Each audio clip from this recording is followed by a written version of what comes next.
Blade and Sorcery is a game all about using your hands, for swinging swords, casting spells, punching people, climbing, and pretty much everything else there is to do in the game.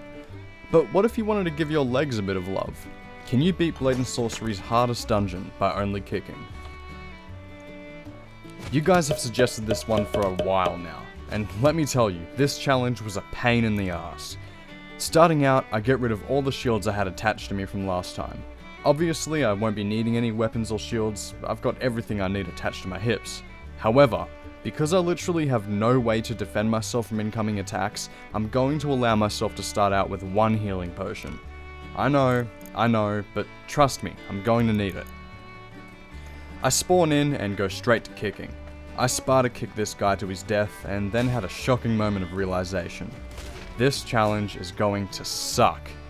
I kick them, they go down, and they just keep getting up.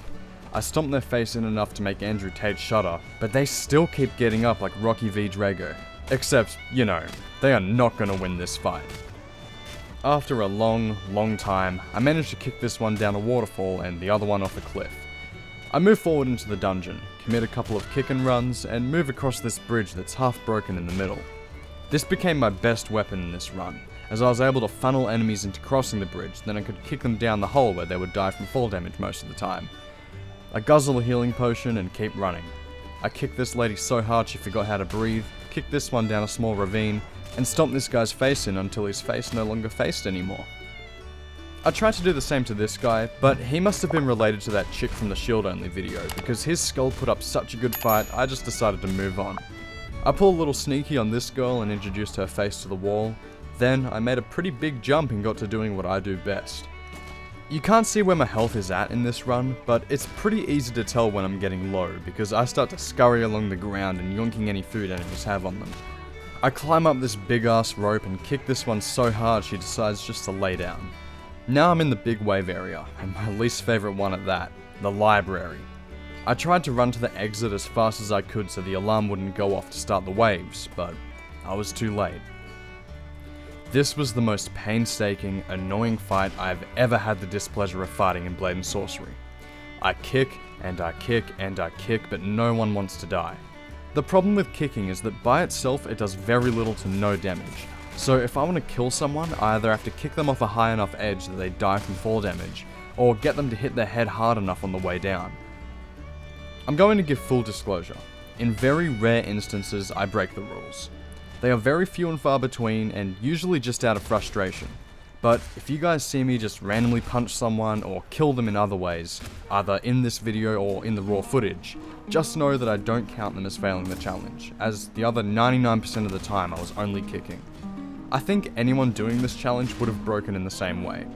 Anyway, here is a time lapse of this godforsaken fight.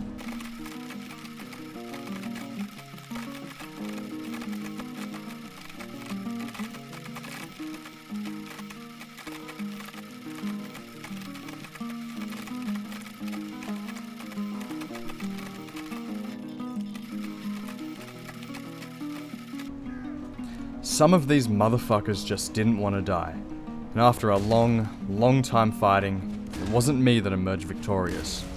After all that fighting, I stopped kicking enemies, and instead kicked the bucket.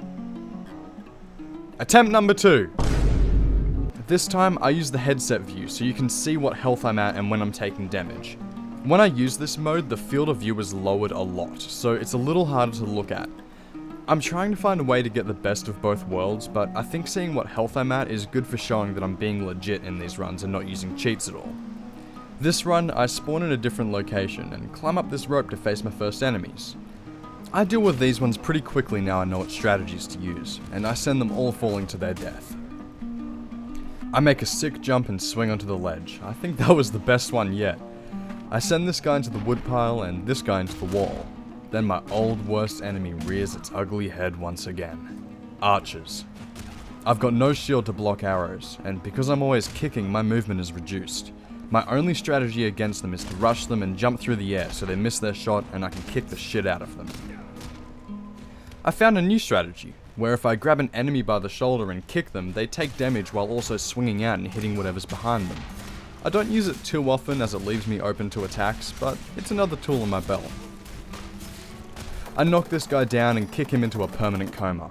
I move into this room and grab a firebomb. I don't know what I planned to do with it, but I threw it in the fruitiest way possible. After this, I came across that same bridge from the last run. Once again, enemies are sent falling to their death over and over. After a long while, everyone is dealt with. Except for one. He's still got some life in him, but don't worry, I take care of that. I climb into an attic and send this person down a ladder. This is where I start to lose my cool. Like I said before, I don't count this as losing the challenge, but I do regret it. I run, make this sick-ass jump across this fucking canyon they have in their base for some reason, and keep moving forward. I just nope out of combat in this area. I couldn't be fucked to keep going at this point, and I just keep moving forward into the dungeon. I make it to this little trapdoor, and go down to find this man just standing there. I'm not sure what he was doing there. Was he in detention? On his lunch break? Either way, I kicked him into the water until he was polite enough to share his oxygen with the rest of us. Alright, now I've made it into the final wave area again. My health wasn't doing too great, and I knew if I started these waves, I wouldn't survive. So I snuck as best as I could and beelined my way straight through the gates. Enemies did follow me through, but I managed to take care of them after a long and tedious process of kicking them to the ground until they forgot how to stand. After a certain point, I just grab this lady's firebomb and take it with me. I know what I need to do. I finish the dungeon, make it all the way to the ship, and go out on my own terms. My body was covered in both my own blood and the blood of my enemies. It trickled from my nose as my lifeless body lay there, satisfied with what I had accomplished. And you can have that same feeling of satisfaction. All you gotta do is hit that subscribe button. That's gonna do it for this video. Give it a like if you enjoyed it, and subscribe if you want to see more challenges in the future. Thank you all so much for watching. My name is Zeke Waters. Have a wonderful day.